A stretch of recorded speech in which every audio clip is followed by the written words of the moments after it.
ouvrir dans les drues, ben... Déjà, il faut les drues. Ouais, parce que si t'as pas les drues, c'est pas possible. Et ouais. Par exemple, les Américains, ils peuvent ouvrir dans les drues. Mais il faut qu'ils viennent. Nous c'est pareil, on voulait aller ouvrir en Amérique du Sud. Puis on a ouvert dans les drues. C'est juste en face du bureau. On est monté en face, on a fait plein de photos, qu'on a mis bout à bout et on a pu imaginer une voie qu'on pensait complètement vierge. On a attendu que des bonnes conditions. Alors les bonnes conditions, c'est en gros quand tu penses que les rochers qui seront au-dessus de toi vont pas tomber, quoi. Il faut qu'il fasse froid, parce que le gel, ça soude au maximum les rochers branlants. Et puis après, bah, quand t'as le créneau, du beau, du temps froid, bah tu fonces. En fait, tu fonces pas tant que ça. T'as quand même un sacré paquet de trucs à emmener et puis c'est pas à côté, on va dire. Ah, je sais pas, il y a environ dans les 2000 mètres de dénivelé positif. Les sacs, peut-être 30 kilos chacun. Bah il faut des tentes de parois, Des cordes, des pitons, des duvets, des réchauds. tout un bordel, quoi. Ouais, grand ciel bleu, Comme prévu, quoi. comme prévu. Voilé à souhait juste pour pas avoir trop chaud. En fait, je pensais qu'on avait fait le plus désagréable en arrivant ici. Et maintenant que je vois la suite et le poids des sacs, je me dis qu'en fait, on est au pied du désagréable. Mais je suis content. Pas l'air de faire rigoler là. Je les ai pas mis sur le dos, mais ils ont pas l'air très légers ces sacs. Enfin, on attaque. On est trop content, on est trop excité. Et c'est Jordi qui s'y colle. Allez Jordi. La première longueur, tout va bien. Deuxième longueur, ouais, je m'emballe un peu et je fais une longueur de 80 mètres. Mais avec les sacs, bah, impossible de faire de la corde tendue. Et là, c'est les grandes manœuvres. Je fais relais sur les 2 speeds déjà en place. Qu'est-ce qu'ils font là? On est censé être les premiers. C'est peut-être l'équipement d'une autre voie, ou alors une cordée qui a renoncé. Oh, quelque chose comme ça. Bon. Il fait nuit, presque nuit, il y a du vent. Ça va être une petite misère à cause d'une longueur de 75 mètres, 70 mètres avec des cordes de 60. C'est tard. On a déjà fait plus de 2000 mètres de dénivelé aujourd'hui. La nuit tombe, il faut organiser le bivouac, monter les tentes de parois. Pas pratique pour s'installer aujourd'hui. Hyper pratique. Surtout qu'on n'avait pas vraiment calé les sacs au millimètre. Du coup, c'est le chaos, quoi. C'est un nouveau matériel gonflable qu'on testait pour la première fois. La bonne nouvelle, c'est qu'on a de quoi progresser. Ouais. Alors Thomas, On se réveille tranquillement. Un peu de vent. on a passé une bonne nuit? Médiocre. Plutôt médiocre, ouais. Première partie de nuit vraiment dégueulasse et deuxième un peu mieux. Peu mieux. On a réussi à caler un peu les boudins qui nous servent de porte-bagages un peu mieux. Ouais, on est sur boudin gonflable. C'est pas mythique, hein. L'idée, c'est d'ouvrir une nouvelle voie, mais d'essayer de l'enchaîner aussi, en libre. C'est-à-dire sans tirer sur les pitons, ni sur les coinceurs que l'on met en place. Juste en utilisant la glace ou le rocher. Alors comme Jordi la veille avait fait un petit pendule, Avec Seb, on redescend en rappel pour l'enchaîner et ça le fait. pendant ce temps, je monte au-dessus du bivouac jusqu'à un dièdre bien raide.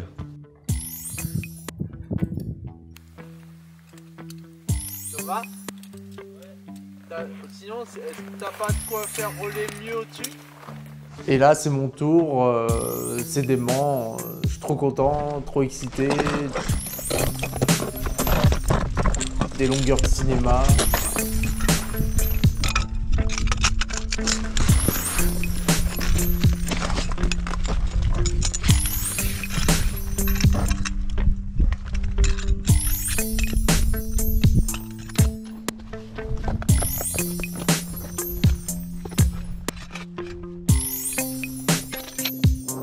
Allez Léo. Verrou doigt, verrou de lame, mythique.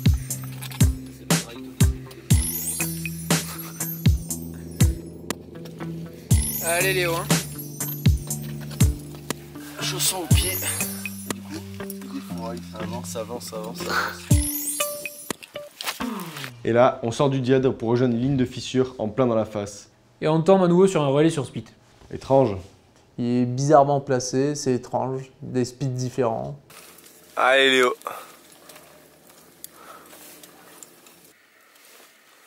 Allez Léo. Allez Léo, hein.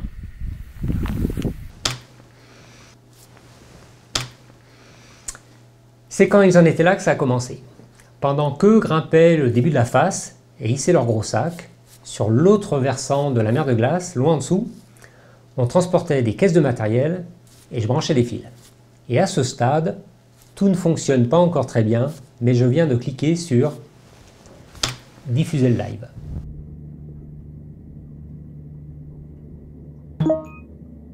Il est 17h et bon, on quitte le Dièdre, s'échapper par notre ligne à droite. Je pense qu'on va bivouaquer au relais d'après. Si on est vraiment chaud, on fait une petite longueur au-dessus qu'on fixe. Sinon, on se couche. Dernier jumardage. Soleil qui se couche. Mythique. Mythique. Gazeux. Ça dit quoi la météo Léo? Demain ça va être énorme. Pas un vent, pas un petit voile. On va faire un carnage, on va faire un tabac. Du grand libre. Ah bah là c'est... Ça va de soi, pas besoin de le préciser. Mais putain ils font chier ces splits. Qu'est-ce que c'est que ce truc? Qu'est-ce que tu fais Sébastien? Qu'est-ce que je fais? J'installe un relais pour dormir, pardi. C'est quand même cool.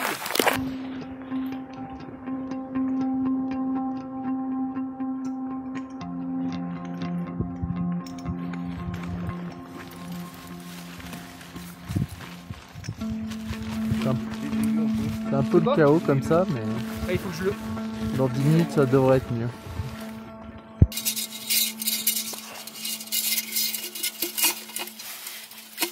Ça va chauffer le métal là. Bon. Allez.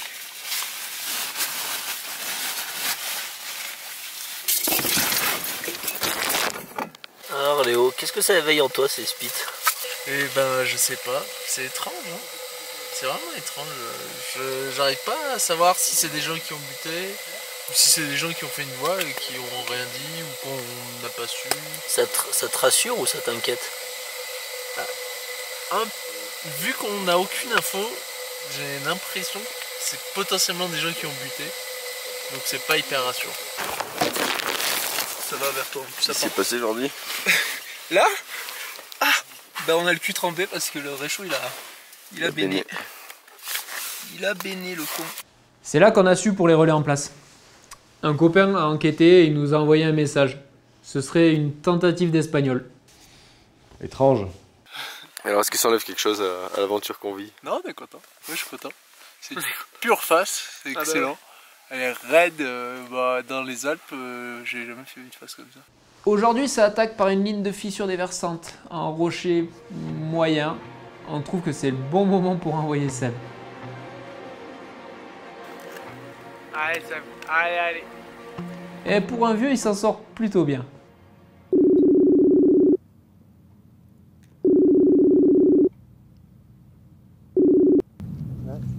Ouais, tout se passe bien, on a un peu d'avance sur le timing qu'on avait prévu. Sab est dans la deuxième longueur de la journée. Malgré notre lever tardif. On a fait la grasse mat. C'est levé à 6h30, c'était grasse mat ce matin. Et les longueurs sont tout de suite assez raides, du coup on ne voulait pas partir trop tôt, pour pas avoir trop froid. Et jusqu'à présent, on n'est pas au soleil, mais il n'y a pas de vent et il fait quand même bon. Ah, pour le réveil, la digestion du petit-déj, c'était un peu dur. C'était un peu dur. Mais l'avantage de ce genre de longueur, c'est qu'une fois que t'es lancé, vu que de toute façon t'as trop peur de te pendre sur ce que tu mets, t'es obligé de sortir continuer. par le haut, quoi. Et tu vers le t'enfonces dans le piège comme ça. Mais bon, non, ça s'est quand même bien passé. Et au-dessus ça t'inspire? Au-dessus, c'est un petit peu moins raide, mais c'est toujours bouché, hein. C'est vrai, c'est du bel alpinisme. Je pense que c'est du bel alpinisme. Mais là, je crois que je vais mettre les chaussons. Il nous emmène jusqu'à un dièdre où on va passer tout l'après-midi, à l'ombre cette fois. Et du coup, comme on était filmé en direct sur internet depuis la gare du Mont-en-Vert, on ne pouvait plus nous voir. C'est bête. Le rouage principal de tout ce que vous voyez, c'est donc Jean-Pierre qui est juste à côté de moi, qui, à partir de tout le matériel que vous voyez juste devant vous, permet de tout rediffuser. Globalement, on a 2 télescopes, des appareils photo et une caméra qui vous permet d'avoir les plans plus larges. Alors c'est vrai que c'est un challenge technique, cette diffusion, mais aussi et peut-être surtout un challenge moral. Car évidemment, il faut que tout le monde soit d'accord pour montrer en direct une prise de risque inéluctable dans ce type d'ascension. Effectivement, cela n'a rien d'anodin. D'abord, pour eux, il s'agit d'assumer un direct, c'est-à-dire d'assumer un éventuel échec, ou pire, un accident. Ils doivent s'assurer individuellement et collectivement que ce live n'influera pas sur la qualité de leur prise de décision. En fait, il ne s'agirait pas de se laisser ou de se sentir pousser des ailes du fait des caméras. Ensuite, d'un point de vue du commandement, la prise de décision est elle aussi particulièrement délicate. Car autoriser un live dans ces conditions, c'est prendre sa part de responsabilité dans l'action et assumer qu'elle puisse très mal se terminer.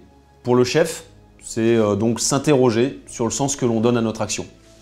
C'est accepter de prendre ou de laisser prendre les risques, juste nécessaires, mais anticipés et assumés. Jusqu'à présent, tout se passait bien. Mais là, cela fait déjà 6 heures qu'on les voit évoluer et tout à coup, ils disparaissent. On est sans nouvelles.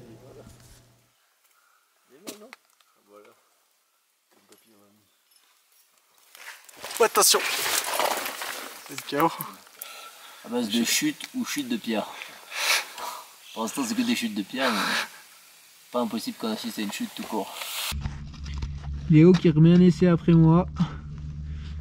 Après un bon travail de purge. Un bloc sur une épaule. Ça fait du bon boulot de... Quelques trous pour les piolets, t'as vu les trous que je t'ai fait dans la terre? Ils sont beaux, hein? Moi, à part nous mettre de la terre plein les oreilles, j'ai pas fait grand chose. Et bon. On va s'en sortir. Allez, hein. Allez, gars, t'es mort. Ce gars, non? Allez, Léo, dément. Au-dessus de Jordi, il y a une fissure déversante qu'on voyait du bas et c'est génial. Elle a l'air pile à la bonne taille pour pouvoir progresser en libre.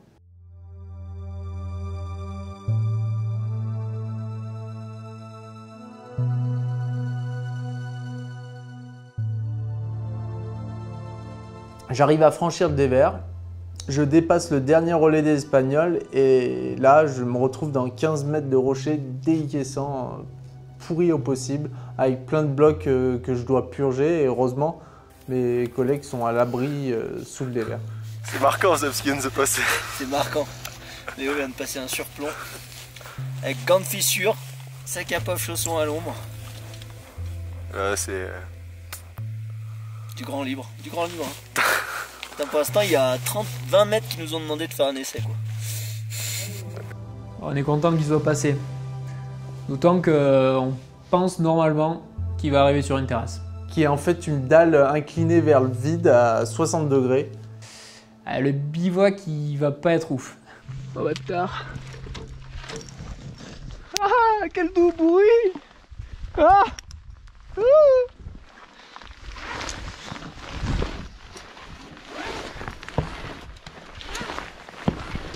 les loustiques en dessous. Il chatte. Des vrais pipelettes ces vieux là. Blablabla Et blablabla. Et blablabla. Ça va les gars? On est à la cool. Vous êtes à la cool? Ouais, carrément. Face au paysage. Face au paysage, c'est beau? Ok. Voilà, un sacré bivouac, non? Sacré bivouac. Un peu pendu, quoi. La suite pour demain. Wow. Léo il a déjà fixé une longueur. Je crois que ça fait plaisir de pas la faire au réveil celle-là. Voilà, lever du jour. C'est remonté sur corde. Léo, ils avaient fixé la longueur du dessous. Et quand en fin de journée, un mec arrive à faire un relais aussi beau que ça à montrer dans toutes les écoles, c'est quand même mythique. Le vent s'est levé, on n'est pas au soleil et c'est à moi de prendre la tête en mettant les chaussons. Perso, derrière, je suis bien content de ne pas avoir à les mettre. Il nous mène à la grosse épaule où on fait la jonction avec la voie des papas. Demain, la météo annonce du vent très fort. Aïe, on s'en prend plein la courge. Je pense qu'on est à 2 longueurs du... Ah, putain. 2 longueurs du sommet. 2 ouais ou... Ouais 2. On va dire 2. Allez. et puis après on sera bon. Tiens, voilà. Alors on décide de laisser toutes nos affaires de bivouac à cette grosse épaule pour grimper léger et faire un rapide aller-retour jusqu'au sommet.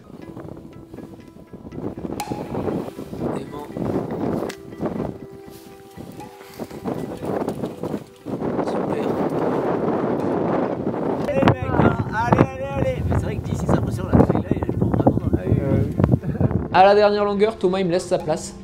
Mais au bout de 15 mètres, je me retrouve face à une fissure large, pleine de neige. La galère. Je passe pas. Je laisse la mer aller haut. Et là, je rejoins les derniers vestiges de la voie Bonatti. J'ai l'impression d'être à la Vire de Quartz. Je fais une liaison avec la régie qui nous suit en live. Pas de souci, dans 1 heure, on devrait être au sommet. Bon, ça sent bon là. Il y a plein de vent. En 1 ou 2 longueurs, on est au sommet. Ok, super. Bon, effectivement, avec le vent, on t'entend assez mal. Mais on voit que vous avancez bien. Ça a l'air de dérouler. Et ben, on a hâte de vous voir là-haut. Ouais, j'imagine. Mais en fait, on n'est pas encore à la Vire de Quartz. Il nous manque encore une grande longueur pour l'atteindre. Puis pas facile à traverser, encore des 4, sans crampons, dans des pentes de neige.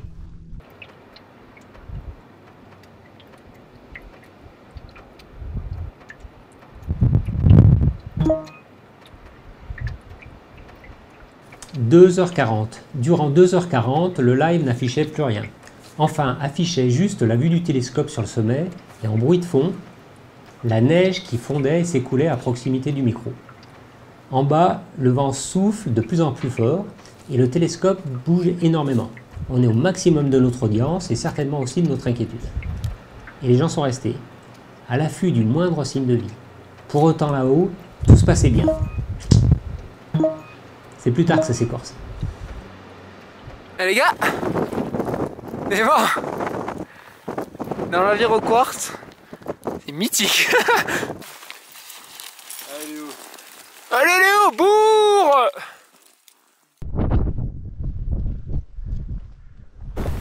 Alors Léo! Vous accrochez sur la Vierge. Allez! Un rapide échange en live depuis le sommet, puis vite la descente.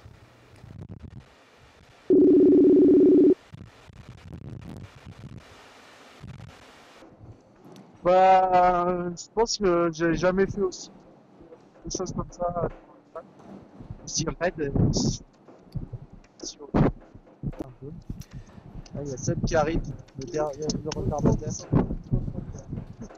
Allez, bah bravo à tous. Là, il y a 300 personnes qui vous suivent en direct. Là, vous avez un petit mot pour eux? Reproduisez pas ça chez vous. Ouais, puis vite la descente. Pas si simple, le début c'est en traversée. Il faut faire des petites longueurs. Ça déroule pas du tout. Dans les grandes manœuvres de la descente, comme on a fait beaucoup de traversées, ben, c'est la galère. Puis dans les 2 derniers rappels, avant de rejoindre nos affaires de bivouac, on s'entend plus, il fait nuit, il fait froid, c'est le sous qui a énormément de vent. Là, clairement, on y est. Le live est terminé depuis 2 heures. Pour autant, nos grimpeurs traversent l'un des épisodes les plus délicats de la course. Ça hurle! Allez, où?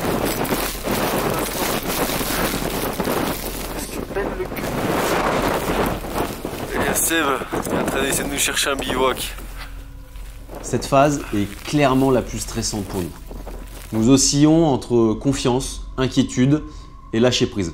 À ce moment-là, le chef doit accepter de laisser faire les grimpeurs en étant prêt à toute éventualité.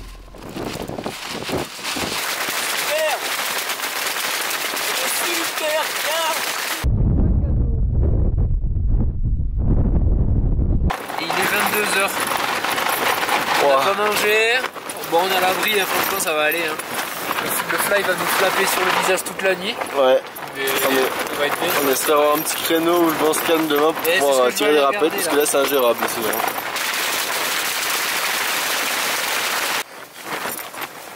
Bien dormi? Ouais. je vais te reciter. Quand t'as dit ça, on a dormi par épuisement. C'est ça. Une super nuit réparatrice. Là on se fait un petit brunch. Et on démarre tranquillement vers 10h du mat à la cool quoi. On se fait une journée à la cool, c'est trop mieux.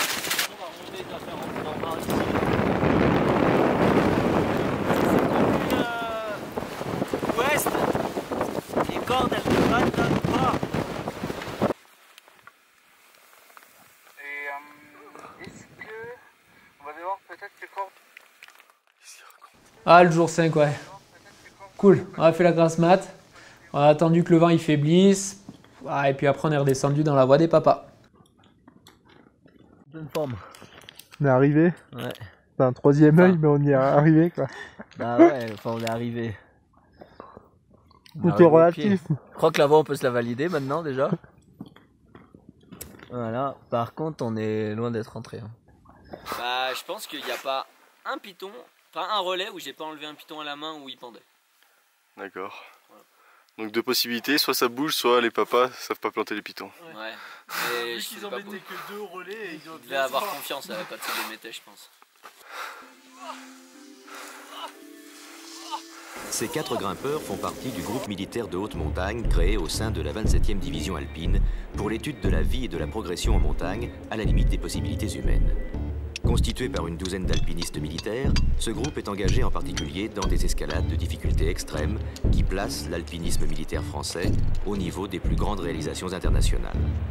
La liste de courses est déjà longue et on y trouve l'hivernale de la face nord de l'Eiger, la face est de Arras, la face nord de l'Hollande, aussi bien que les plus grandes escalades de Dolomites et une expédition sur les sommets glacés du Groenland.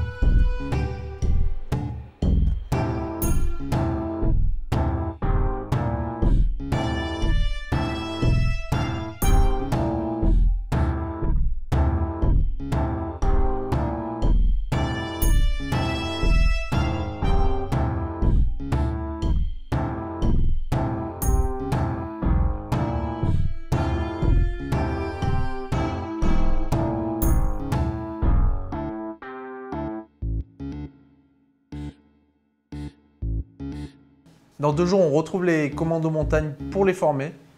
Mais ça, c'est une autre histoire. C'est bon ?